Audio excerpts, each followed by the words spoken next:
Hello, and you're very welcome to this little exhibition of my sketchbook for March and April of this year.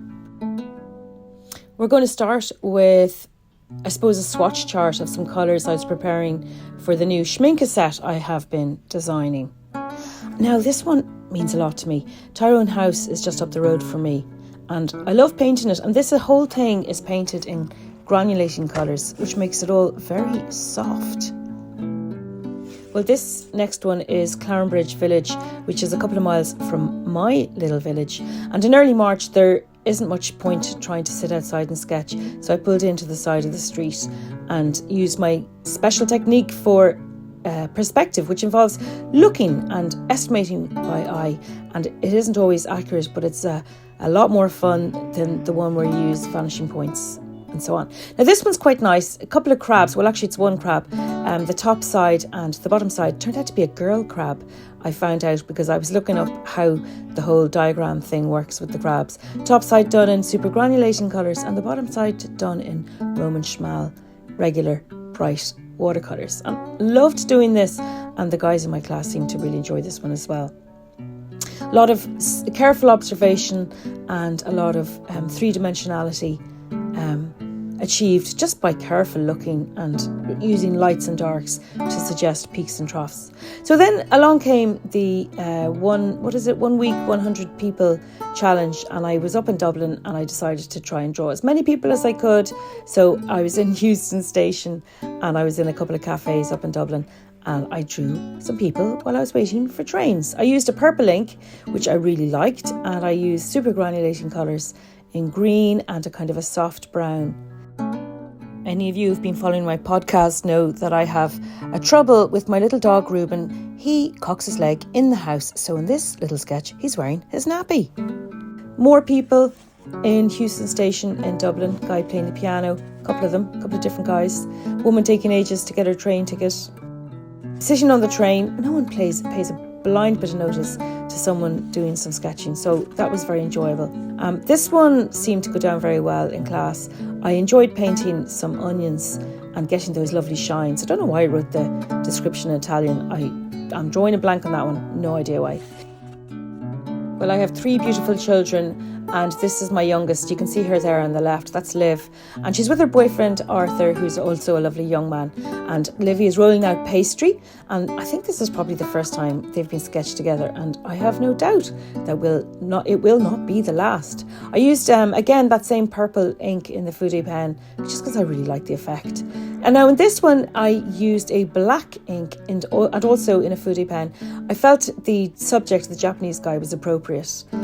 Because after all, fude is a Japanese word meaning brush, so they say. And on the right we have a guy painted from a vintage photo from Sudan, I believe, back in the late 19th century, again painted using granulating colours because they're so soft, and they're a great way to achieve your values as well, concentrating on contrast.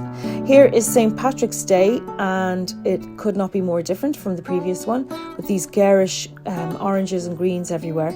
That's St. Patrick's Day for you. And I used, what did I use? I used basically cheap glitter markers from a discount store to get those bright oranges and greens, and they were very effective, and I felt more than pleased with myself to have been able to have a chance to use them in an urban sketch. So the next one is more swatching out colours. That was kind of tricky because I did have to see what colour combinations were possible from the 12 colours I chose. So as you can see, there was a lot of experimentation going on, and they will be available from Schminke. This one is more people sketching on the train, and I really enjoyed sketching that lovely old lady on the left, and I failed miserably with the fellas on the right. Well, not so much the guy on the bottom left of the right-hand side. He was pretty much the way he looked in reality on his laptop. But a really nice way to pass the time on the train, and I recommend it. Another bright St. Patrick's Day sketch. Really, really bright colours, and sitting on, I think, Middle Street maybe, or High Street in Galway City, and having a half pint of Guinness and just drawing all the colourful flags that were strung across the street.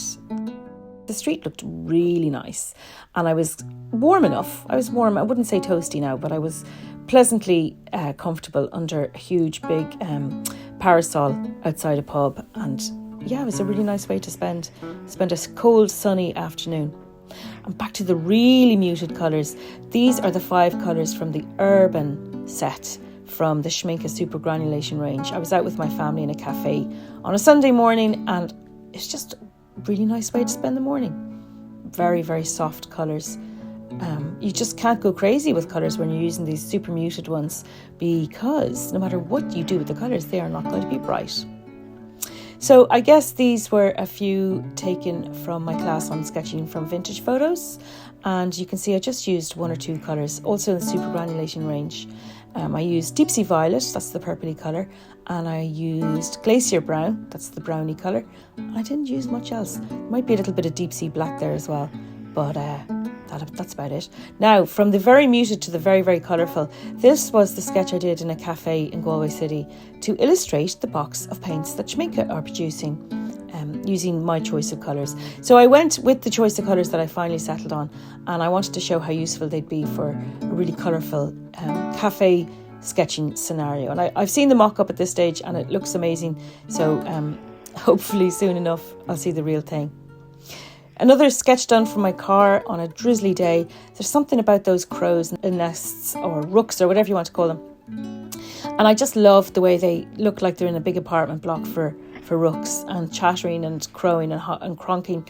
And I just love drawing them in their nests, and before the leaves come out, because then you lose the nice lines of the branches and twigs.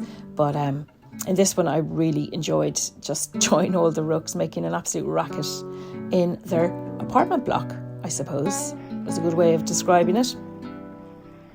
So this one, not a lot to say about it. Basically, well, I will tell you what it's about. It's just a mock-up for a big canvas that I was doing, because I'm very into deep sea creatures and their wonder and mystery. Some roses bought for St. Valentine's, no, not Valentine's Day, that was long before. These were flowers bought for my youngest by her boyfriend, Arthur, the one that you saw earlier. He does bring her a rather lot of flowers, and it gives me a fantastic opportunity to practice painting flowers, or just to enjoy them. This was a nice technique where I did watercolour first. So another mock-up for a large colourful canvas.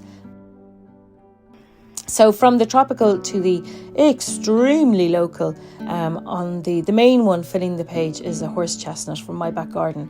And then on the right hand page we have an ash tree, and on the bottom left hand page we have a hazel tree. So I have pretty much every tree you can think of, as long as it's native. It's in my garden. I have a mini forest in my garden that was planted about 15-16 years ago, and now it's a pretty decent sized forest. You know what, this whole picture was painted using the super granulation colours, and I really enjoyed it. Kept everything really soft and muted, and you might remember this from one of my previous videos where I compared it with the same scene done in regular bright colours. Very, very fun experiment to do. This is, well, obviously another bunch of roses. This one was bought for me this time by my dear husband, but it wasn't sort of like, darling, I brought you flowers. He's English.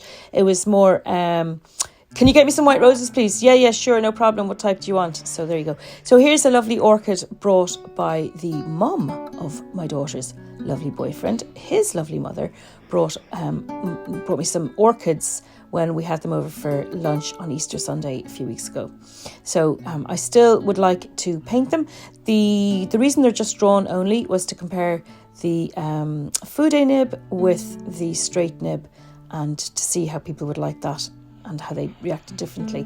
Here is a dry stone wall that I love drawing and sketching, and have done it many, many times. All super granulating colours. We have deep sea violet, deep sea black, we have volcano brown, possibly a bit of glacier brown there as well, and a little bit of Aquarius green. So between the sky and the wall, everything is super granulating, from Schmincke and from Roman Schmal. Some mussels that I bought from the local shellfish harvesting guys, who are just a couple of miles, not even that, a mile from my home. So I can stroll down there on foot, or if I'm in a hurry, I can hop on my bicycle, and I can get oysters, clams and mussels from them. And this day I got mussels because I had a relative coming for dinner, And then I figured it'd be nice to go down and do a sketch of where they're actually harvested. So this is a little bit further away from the mussels, but literally they could also stroll if they wanted from the place where they clean them and process them down to where they harvest them, but then they wouldn't have their truck with them, would they? And they do have to load up the truck. So this was the meal that I made for my relative, which was my brother and his 2 absolutely incredibly gorgeous children, and who are teenagers, well, nearly teenagers, one of them, and a teenager, the other one, and they're just adorable kids. And this is the paella I made for them, and there was a bit left over the next day, so I piled it into a bowl, brought it down to my studio, and I sketched it, and then I did the ingredients and a little recipe for how to make it. This one's special to me. It's my son Paddy, and the 2 of us are watching Barbarians together, and I happen to have my tiny mini paint box with me full of granulating colours again. Well, I have different ones for different sets of colours, so this one was just super granulating colours, and I loved drawing him. He's a great model. He never complains, he never moves when he shouldn't be moving. This one's a bit sad because I snaffled an entire Paris-Brest all to myself on a Saturday night and felt extremely guilty, and resolved to start my diet the very next day, which I'm happy to tell you I did. So soon I will be so weak I'll barely be able to narrate my little videos. But the reason there's a cyclist in the background is because the Paris-Brest was invented, I don't know, sometime in the early 20th century to celebrate a famous race that took place between Paris and Brest on bicycle. And the guys who invented the Michelin tires, well, they won. Then they won comfortably. And the cake was made to celebrate it. So here you go. That is my little book of sketches for March and April of 2023. And I hope you enjoyed this mini exhibition. Well, there's just one little thing to add. I feel a little bit dishonest in saying that I walk or cycle to get my muscles and my clams. To be quite honest with you, I usually drive 9 times out of 10.